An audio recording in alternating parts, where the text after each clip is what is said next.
안녕하세요. 방콕에서 부동산 에이전시를 운영 중인 고마저씨입니다. 오늘은 정규 방송이 아니고 좀 임시 편성을 좀 했습니다. 제가 최근에 좀 안 좋은 일이 많습니다. 그래서 이 유튜브하고 블로그를 보시고 여러분들이 안 좋은 방향으로 일이 진행되는 경우가 곧잘 나오기 때문에 이 부분에 대해서 한번 짚고 넘어가야 되겠다라는 생각에서 제가 긴급 편성을 했습니다. 자, 일단 제가 여러 번 밝혔지만 제 유튜브는 조회수를 올려서 돈을 벌기 위해서 만드는 게 아닙니다. 제 유튜브는 어디까지나 제가 외국에서 부동산을 하고 있기 때문에 홍보 수단이 없습니다. 그래서 제가 이걸 홍보 수단으로 활용하기 위해서 만드는 겁니다. 즉 제 사업 잘 되라고 만드는 거죠. 그러니까 지난주에도 제가 컨텐츠를 만들어서 올렸지만 여러분들이 제 유튜브나 블로그를 보고 공부를 하셔서 여러분들이 방콕에 오셔서 뭔가를 하시라고 제가 만든 게 아닙니다. 예를 들면 제 유튜브 콘도 영상 같은 경우는 대부분이 그 콘도는 사면 안 되는 것들입니다. 특히 올해는 아예 제가 주력으로 판매하고 있는 콘도는 영상을 안 올리기로 했습니다. 그리고 저번 주에도 말씀을 드렸지만 이제부터는 아예 콘도 영상은 안 올릴 생각입니다. 이게 굉장히 안 좋은 영향을 너무 많이 끼치고 있기 때문에 여러분들에게 콘도 영상을 보내주는 게 아무런 도움이 안 된다라고 저는 생각을 했습니다. 제가 홍보를 하는 것 이외에도 또 다른 목적이 하나가 있습니다. 저한테 상담을 오시거나 만나서 대면 상담을 하시는 분들과 이렇게 얘기를 하다 보면 어떤 문제가 생기냐면 미리 저한테 연락이 올 정도면 인터넷을 보고 정보를 꽤 취합을 하신 분들입니다. 그런데 이분들의 내용이 어떤 거냐면 퍼즐이 있으면 퍼즐이 군데군데 비어 있는 채로 저한테 옵니다. 그럼 제가 설명을 해드리면 아 그렇군요 하고 그 비워져 있는 부분을 채워지게 되겠죠. 즉 무슨 소리냐면 지금 현재 태국 부동산 시장은 한국에서는 굉장히 마이너한 시장입니다. 동남아에서는 마이너한 시장이 아니지만 한국에서는 마이너한 시장입니다. 그러다 보니까 이 정보가 굉장히 잘못된 정보들이 많고 제대로 된 정보들이 있다 하더라도 굉장히 파편적으로 여러분들한테 들어갈 수밖에 없습니다. 그러니까 제대로 잘 알지 못하는 상황에서 계속해서 콘도를 투자하겠다고 왔다 갔다 거리는 거죠. 이렇게 되다 보니까 굉장히 안 좋은 결과를 많이 볼 수밖에 없었습니다. 그래서 저는 되도록이면 시장을 조금이라도 투명하게 만드는 것도 제가 이 컨텐츠를 만드는 목적입니다. 제가 여기 와서 지금까지 몇 년 동안 에이전시를 하고 있지 않습니까? 이 에이전시를 하고 있으면서 굉장히 충격적인 사실은 제가 계속 건설사 프로젝트를 전부 제가 제 회사 명의로 계약을 하고 판매를 여러분들한테 하고 있습니다. 그런데 항상 물어봅니다. 한국 에이전시 몇 군데하고 계약을 했냐라고 제가 물어보면 한 군데도 없습니다. 지금껏 하나도 없습니다. 그러면 인터넷에 보면 많은 사람들이 관여하고 있는 것 같은데 어떻게 판매가 되고 있는 겁니까? 라고 물을 수 있습니다. 자, 어떻게 판매가 되냐면 첫 번째는 한국의 해외 부동산을 파는 부동산 회사들이 있습니다. 한국 내에. 이 회사들이 태국만 파는 건 아니겠죠. 캄보디아나 베트남이나 이런 거 파는 회사들이 있습니다. 이분들의 특징은 뭘 잘 모릅니다. 제가 그 사람들 거를 일일이 확인을 하지 않습니다. 저는 한인 커뮤니티도 아예 들어가지도 않고요. 인터넷도 안 봅니다. 그런데 어떻게 아느냐? 제 유튜브나 블로그 보신 분들이 제보를 해줍니다. 이거는 맞냐라고 물어보면 제가 그것을 보고 있으면 대부분이 전부 다 매뉴얼을 가지고 설명을 하고 있습니다. 즉 건설사에서 매뉴얼을 주면 그것을 가지고 설명하는 수준이다. 이렇게 보시면 되겠습니다. 예를 들어서 아직 계획만 있고 확정도 안 돼서 공사가 언제 들어갈지도 모르는 전철 라인을 가지고 전철이 생길 것이라고 얘기를 한다든지 한국 지도상으로는 거리감이 짧지만 방콕에서는 거리감이 굉장히 멀고 그쪽 지역도 아닌데 지도상 거리가 가깝다고 그쪽 지역이 같다라고 얘기를 하는 그런 상황이 생기게 되겠죠. 그래서 이런 경우들이 첫 번째 케이스고요. 두 번째 이제 태국에 계신 분들의 케이스입니다. 자, 일단 뭐 방콕만 가지고 제가 얘기를 하겠습니다. 부동산을 하시는 분들도 있습니다. 그 부동산을 하시는 분들이 어떤 식으로 하냐면 저처럼 자기 회사를 가지고 계약을 하는 게 아니고요. 태국 에이전시를 거쳐서 옵니다. 무슨 말이냐면 어떤 사람이 와서 4억짜리 내가 우리 가족들하고 살 투베드룸 하나 구해주시오라고 하면 저도 태국 에이전시들 많이 압니다만 그쪽에 연락해서 있냐 해서 구해주게 되는 거죠. 그런데 이제 제가 블로그나 유튜브에 이런 거 사야 된다라고 말을 많이 해놓으니까 거기에 맞춰서 와서 특정한 콘도를 요구할 수도 있습니다. 그러면 그 특정한 콘도와 저처럼 거래를 할 수 있게 계약이 되어 있는 에이전시를 거쳐서 오면 됩니다. 그 에이전시에 거쳐서 그 에이전시의 에이전트가 실제로 부킹을 한 사람이 되겠죠. 자, 그런 식으로 해서 등록을 하고 콘도를 구경하게 되는 겁니다. 그러면 그 소개시켜 주시는 분은 그냥 여러분하고 똑같이 고객으로 등록하고 와서 설명을 하겠죠. 자, 이런 식으로 하는 게 보편적인 겁니다. 저도 처음에 왔을 때는 이런 식으로 했었습니다. 근데 이런 식으로 해보니까 이게 과연 좋은지 의문이 듭니다. 그리고 또 다른 방식은 뭐냐면 여기서 실제 부동산업을 안 하시는데 이쪽에 발을 걸치는 분들입니다. 무슨 얘기냐면 살다 보면 이제 친구들이나 이런 사람들이 에이전시를 하는 사람들이 있습니다. 그러면 그 사람들하고 엮어서 그 사람들 물건 팔아주는 거죠. 뭐 그런 식으로 하시는 분들도 꽤 있습니다. 이건 굉장히 위험하겠죠, 사실은. 자, 그래서 이런 것들은 여러분들이 잘 걸르셔야 됩니다. 자, 그러니까 상식적으로 여러분들이 생각을 하셔서 제가 여러분들하고 콘도를 방문하게 부킹을 하게 되면 여러분들한테 개인정보를 받고 콘도에 몇 월 며칠에 몇 시에 방문을 하겠다라고 얘기를 하고 에이전시 이름에 제 회사가 들어가고 담당 에이전트로 제 이름이 들어가겠죠. 그리고 방문객 이름으로 여러분이 들어가게 되는 겁니다. 그런데 만약에 제가 직접 계약을 못 맺은 사람이라고 하면 태국인 에이전시 이름이 들어가고 나도 모르는 태국 에이전트 이름이 들어가겠죠. 그러니까 여러분들이 상식적으로 판단을 해서 어떤 것이 여러분들한테 유리한지 잘 생각해 보시면 답이 나오실 겁니다. 그래서 최근에 어떤 안 좋은 일이 있었냐면 어떤 분이 태국에 오셔서 저를 만났습니다. 얘기를 해보니까 나갈 시간이 너무 많이 남아서 계약을 할 수가 없는 상황이지 않습니까? 왜냐하면 한국에 돌아가서 돈을 붙여야 되거든요. 나중에 나가기 직전에 그때 콘도를 보자라고 말씀을 드렸고, 그리고 에이전트를 고르는 거는 당신 마음인데 저를 선택을 했다면 다른 사람하고는 이중으로 하지 말라라고 분명히 얘기를 했습니다. 다른 사람하고도 할 거면 다른 사람하고 하시지 양다리 걸치지 말라라는 소리죠.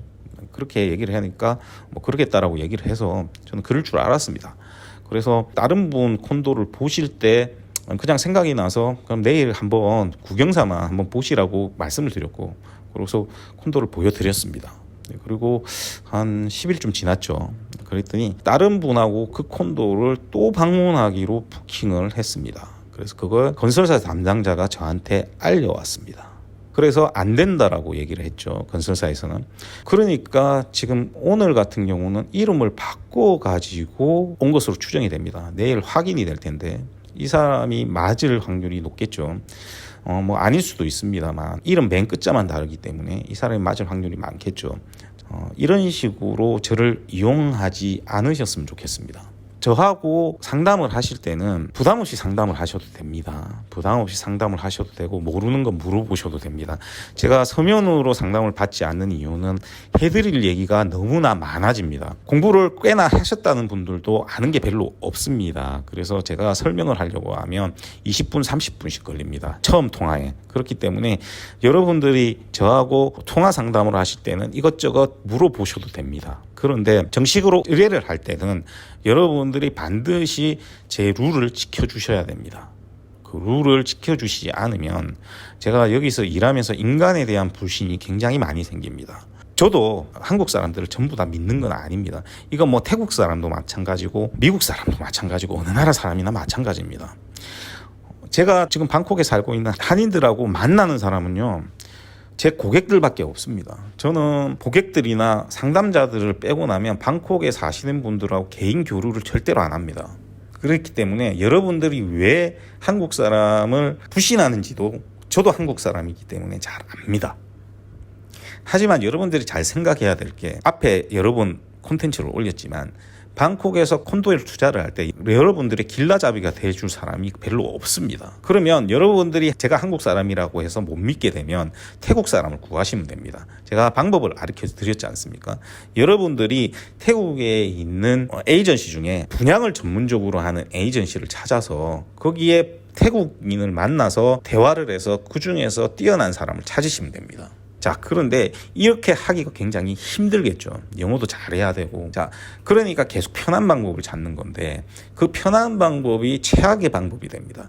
여러분들이 앞에도 얘기했지만 맞추어진 퍼즐이 아닌 상태로 콘도를 사기 때문에 실패할 확률을 굉장히 높이는 겁니다. 그러니까 실패한 사람이 더 많아지는 겁니다. 자, 그렇기 때문에 여러분들이 그렇게 하지 못한다라고 하시면 해외 부동산 투자 자체를 하시면 안 됩니다. 제가 간곡히 부탁드리는데 그렇게 에이전시를 찾아가지고 할 능력이 안 되시면 하시면 안 됩니다. 실제로 교민들 중에서 사업하시는 분이 이 방송을 들으면 이해를 하실 겁니다. 태국 친구들이 일을 한국 사람보다 잘하냐면 잘하지 못합니다. 멀티태스킹이 대부분 안 되고요. 제가 제 직원들 중에서도 괜찮다라고 하는 친구가 딱 한 명밖에 없었습니다. 지금까지. 그렇기 때문에 한국 젊은 친구 한 명 갖다 놓으면요 3명 몫을 합니다. 제가 이건 장담을 드릴 수가 있습니다. 그렇기 때문에 여러분들이 태국 에이전트를 찾는다라고 해서 그 사람이 꼭 한국 사람보다 뛰어나다라고 생각을 하시면 안 됩니다. 그리고 그 사람이 무조건 정직하다는 것도 안 됩니다. 사람은 케이스 바이 케이스입니다. 그건 어느 나라 사람이나 마찬가지죠. 자, 다시 돌아와서 여러분들이 제 블로그나 유튜브를 보고 공부를 하셔도 되는 게 아니고요. 제 유튜브나 블로그를 보고 정보를 취합해서 여기 와서 여러분들 혼자 콘도를 사라고 제가 올려놓는 것도 아닙니다. 그렇게 하면 안 됩니다. 그래서 제가 간곡히 부탁을 드립니다. 앞에 케이스대로 양다리 걸칠 것 같으면 제 컨텐츠를 보지 말아주시기 바랍니다. 두 번째로 공부를 하거나 스스로 뭘 하기 위해서 정보를 취합하기 위해서 제 컨텐츠를 보신다라고 하면 그분들도 보지 않으셨으면 좋겠습니다. 왜? 믿지도 못할 사람이 올린 내용은 어떻게 믿는 겁니까? 그러니까 안 보시는 게 맞습니다. 저는 구독자가 1명이라도 아무 상관이 없습니다. 그리고 상담을 오셨을 때 제발 부탁입니다만 다짜고짜 콘도를 추천해 주세요라고 얘기하지 않으셨으면 좋겠습니다.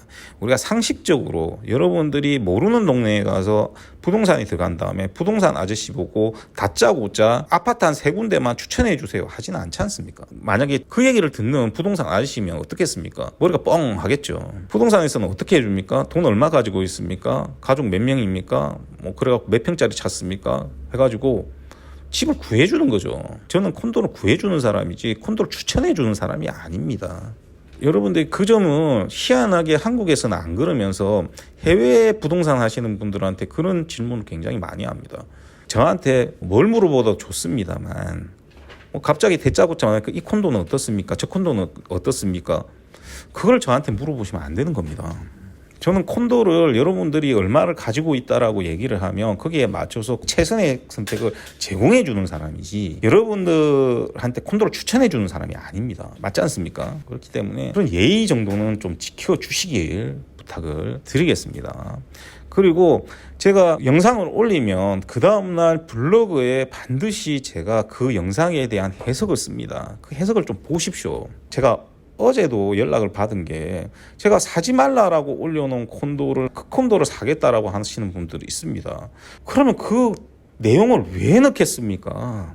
제가 부동산 투자시키면서 안타까운 게 뭐냐면요. 자기가 뭔가를 찾아와가지고 자기가 듣고 싶은 말만 듣고 싶어 하시는 분들이 제일 안타까워요. 본인은 전문가가 아니에요. 한국에서도 마찬가지예요. 부동산들 전화를 해갖고 이 땅을 사도 됩니까? 라는 걸 왜 물어보는 겁니까?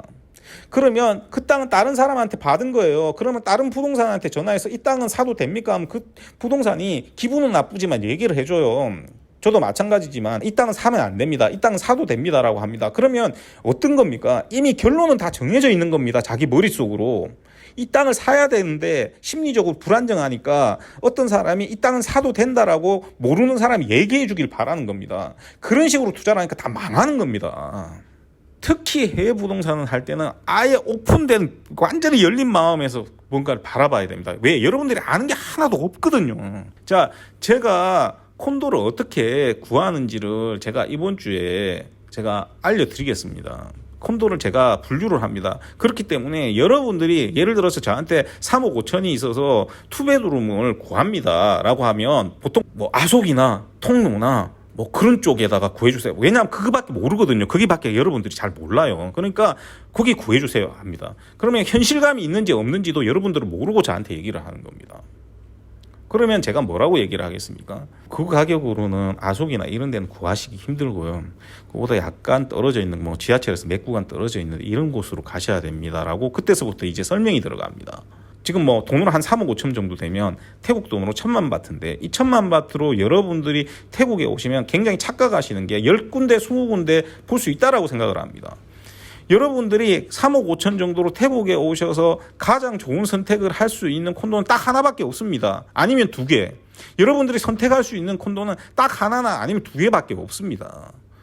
그러니까 많이 보고 할 게 여러분들한테 없는 거예요. 그러면 그거보다 더 낮은 가격인 2억 이하가 되면요. 거의 없는 거예요. 아예 없다시피 한 겁니다. 그런데 2억 이하의 콘도를 찾아달라고 하면 제가 지금은 그런 데 투자할 데가 없습니다 하면 태국 방콕 전체에 없는 겁니다. 그런데 여러분들은 그러면 실망하고 다른 데 막 기웃거립니다. 제가 앞에도 얘기했듯이 건설사하고 거래를 하기 때문에 새 프로젝트가 뭐가 있는지 전부 다 압니다. 방콕 시내 대부분 주요한 지역에 콘도 프로젝트 새로 나오는 건 전부 다 압니다. 기존의 콘도들도 대부분 다 알고요. 제가 여러분들한테 없다라고 하면 거의 없는 겁니다. 자, 그런데 여러분들이 20억씩 30억씩 투자할 수 있으신 분이면 20개도 볼 수 있습니다. 선택의 폭이 굉장히 넓으니까요. 이 부분은 제가 이번 주 일요일 날 설명을 드리겠습니다. 설명을 드릴 텐데 유튜브나 블로그를 보면서 이러한 부분을 제가 얘기를 해놓으면 이러한 부분에 수긍이 안 가면 제 걸 보시면 안 됩니다. 제 걸 보시면 여러분들한테 마이너스입니다. 여러분들이 하고 싶은 대로 하시면 됩니다. 제가 투자자가 아니잖아요. 여러분들이 하고 싶으면 하시면 되지만 제가 콘텐츠를 봐봐야 여러분들 속만 터집니다. 그러니까 제 콘텐츠를 이러신 분들은 제 콘텐츠를 안 봐주셨으면 좋겠습니다. 왜 그러냐면 굉장히 부정적인 영향이 많이 끼칩니다. 나중에 예를 들어서 공아저씨가 전체를 이쪽에서 이쪽으로 난다고 해서 요런 데가 괜찮고 요런 데가 괜찮고 요런 데가 괜찮다라고 얘기했다고 칩시다. 그럼 그런 데가 괜찮은 그런 데 콘도를 저한테 사라는 건데 여러분들 가갖고 샀다라고 칩시다. 그럼 제가 그 콘도 사라고 얘기도 안 했는데 그 지역에 샀다라고 해서 저보고 공아저씨가 사라고 해서 샀는데 집값 떨어졌는데요. 이러면 그건 누구 탓입니까? 한국이 아니에요. 같은 지역이라도 오르는 게 있고 떨어지는 게 있어요. 가격에 따라서, 입지에 따라서. 자, 그렇기 때문에 여러분들한테 부정적인 내용이 가게 돼서 제가 오늘 이 콘텐츠를 만든 거고요. 그래서 여러분들이 제발 제가 좀 퀄리티 있는 영상을 만드는 건 아니지만 룰을 좀 지켜주셨으면 좋겠습니다. 그리고 이번 주는 제가 바빠서 안 되고 다음 주부터는 제가 새로운 콘텐츠를 하나 만들려고 하고 있습니다. 새로 만들어지는 전철역과 이미 만들어진 전철역들 있죠. 이런 데를 돌아다니면서 이 지역은 왜 이렇게 모양이 생겼고 이 지역은 어떻게 발전이 돼 있고 이 지역은 왜 구성상 이런 식으로 발전이 되어 있는지에 대해서 그 특징들에 대해서 제가 한번 설명을 한번 할까 합니다. 그런데 이것도 안 좋은 영향이 계속 미치면 저는 유튜브로 가감히 접을 생각입니다. 그래서 그냥 블로그만 예전처럼 할 생각이기 때문에 여러분들이 계속 안 좋은 영향을 끼칠 수 있으신 분들은 대부분의 선량한 구독자들을 위해서 제발 제가 만드는 컨텐츠는 구독을 취소해 주십사 하고 제가 이 방송을 만들게 됐다 보시면 되겠습니다. 제가 다시 한 번 더 간곡히 부탁을 드리겠습니다. 자, 항상 건강하시고요. 이상 전 방콕에서 고마저씨였습니다.